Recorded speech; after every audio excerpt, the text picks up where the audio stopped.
Hello दोस्तों, स्वागत है आप सबका इन्वेस्टमेंट की पाठशाला पर। आज हम केन्स टेक्नोलॉजी के लेटेस्ट इन्वेस्टर प्रेजेंटेशन का डिटेल्ड एनालिसिस करेंगे। कंपनी के growth plans, order book, expansion strategy और फ्यूचर आउटलुक को सिंपल हिंदी में ब्रेक डाउन करेंगे। चलिए शुरू करते हैं। तो असली सवाल ये है, क्या केन्स टेक्नोलॉजी इंडिया के इलेक्ट्रॉनिक्स मैन्युफैक्चरिंग सीन का अगला बड़ा खिलाड़ी बन सकता है? चलिए, कंपनी के अपने इन्वेस्टर प्रेजेंटेशन से ही इसका जवाब ढूंढने की कोशिश करते हैं। तो ठीक है, सबसे पहले बेसिक्स से शुरू करते हैं। आखिर ये केन्स टेक्नोलॉजी है क्या और करती क्या है? ओके, तो केन्स टेक्नोलॉजी एक ईएमएस कंपनी है। ईएमएस यानी इलेक्ट्रॉनिक्स मैन्युफैक्चरिंग सर्विसेज। अब ये सुनने में थोड़ा टेक्निकल लगता है, पर आसान भाषा में इसका मतलब है कि ये दूसरी बड़ी कंपनीज के लिए, जिनको हम ओईएम्स कहते हैं, उनके लिए इलेक्ट्रॉनिक पार्ट्स बनाती है। सिर्फ बनाती नहीं, डिजाइन से लेकर मैन्युफैक्चरिंग, टेस्टिंग और आखिर में उन तक पहुंचाने तक का पूरा काम। और सबसे इंटरेस्टिंग बात पता है क्या है? ये देखिए, किन किन सेक्टर्स में काम कर रहे हैं। Automotive, industrial, aerospace and defence, यहां तक कि रेलवेज और मेडिकल। मतलब इनके बनाए पार्ट्स आपको हर जगह मिलेंगे। इससे फायदा ये होता है कि अगर एक सेक्टर थोड़ा स्लो भी हो तो दूसरे सेक्टर्स बिजनेस को संभाल लेते हैं। बड़ा स्मार्ट मूव है। चलिए, बिजनेस मॉडल तो समझ आ गया। अब आते हैं सबसे जरूरी चीज पर, पैसा, यानी कंपनी का फाइनेंशियल परफॉर्मेंस कैसा रहा है। देखते हैं Q3 FY26 के नंबर्स क्या कहानी बता रहे हैं। इस सेक्शन में हम तीन मुख्य चीजों पर फोकस करेंगे। रेवेन्यू, यानी कंपनी ने कितना कमाया। ईबिटडा, यानी कोर बिजनेस से कितना मुनाफा हुआ। और आखिर में प्रॉफिट आफ्टर टैक्स, यानी सारे खर्चे निकालकर नेट प्रॉफिट कितना बचा। तो सबसे पहले देखते हैं रेवेन्यू। चार्ट पे साफ साफ दिख रहा है, पिछले साल के इसी क्वार्टर से इस साल रेवेन्यू में एक सॉलिड जंप है। ये सीधा सीधा दिखाता है कि मार्केट में कंपनी के प्रोडक्ट्स की डिमांड जबरदस्त है।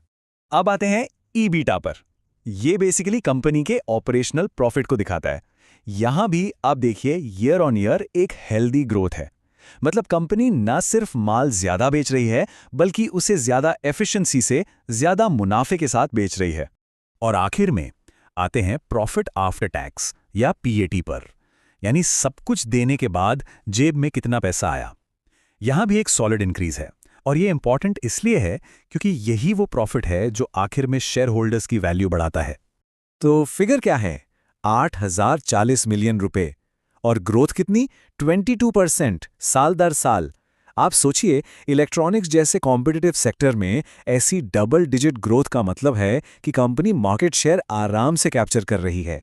और इबीडा का नंबर है 1,168 मिलियन रुपीस, मतलब 24% की ग्रोथ। एक चीज नोटिस कीजिए, इबीडा की ग्रोथ रेवेन्यू ग्रोथ से भी ज्यादा है। ये एक बहुत ही पॉजिटिव साइन है। ये बताता है कि कंपनी के मार्जिन्स इंप्रूव हो रहे हैं, ऑपरेशनल एफिशिएंसी बढ़ रही है। और नेट प्रॉफिट 766 मिलियन रुपीस। इसका साफ मतलब है कंपनी सिर्फ स्केल नहीं बढ़ा रही, बल्कि प्रॉफिटेबल तरीके से बढ़ा रही है। और यही पैसा कंपनी को फ्यूचर में और एक्सपैंड करने की ताकत देगा। ओके, पिछले नंबर्स तो शानदार हैं, लेकिन एक इन्वेस्टर के लिए सबसे बड़ा सवाल क्या होता है? यही ना कि आगे क्या, कंपनी का फ्यूचर कैसा दिख रहा है? वेल, इसका जवाब कंपनी की ऑर्डर बुक में छुपा है। पिछले परफॉर्मेंस तो ठीक हैं, लेकिन आगे क्या?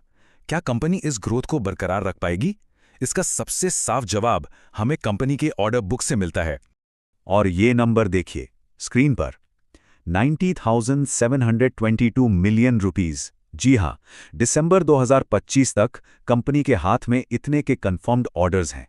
ये नंबर अपने आप में कंपनी की फ्यूचर पोटेंशियल की कहानी बता रहा है। तो इतने बड़े ऑर्डर बुक का आखिर मतलब क्या निकलता है? बिल्कुल सिंपल है। इसका मतलब है कि कंपनी को आने वाले कई क्वार्टर्स तक इस बात की चिंता नहीं है कि काम कहां से आएगा। रेवेन्यू की विजिबिलिटी एकदम क्लियर है। ये इन्वेस्टर्स के लिए एक बहुत बड़ा कॉन्फिडेंस बूस्टर होता है। चलिए, अब थोड़ा और डीप डाइव करते हैं। ये तो समझ आ गया कि कंपनी अच्छा कर रही है, पर यह पैसा आ कहां से रहा है? किस सेगमेंट से कितनी कमाई हो रही है, इसको समझते हैं।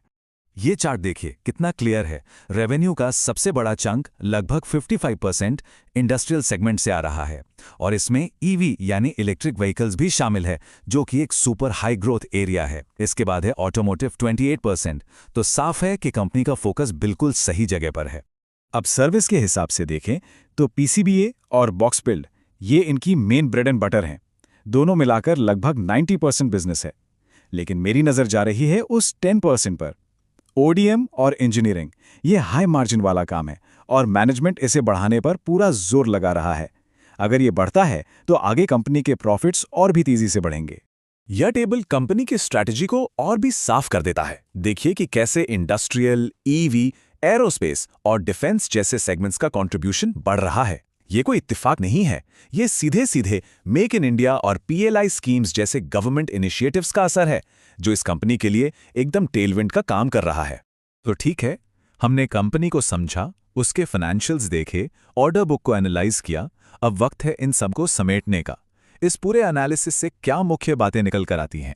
तो इस पूरी चर्चा के मैं कहूंगा 4 बड़े पॉजिटिव टेकअवेज हैं। नंबर 1, कंसिस्टेंट और strong revenue growth. Number 2, impressive profitability.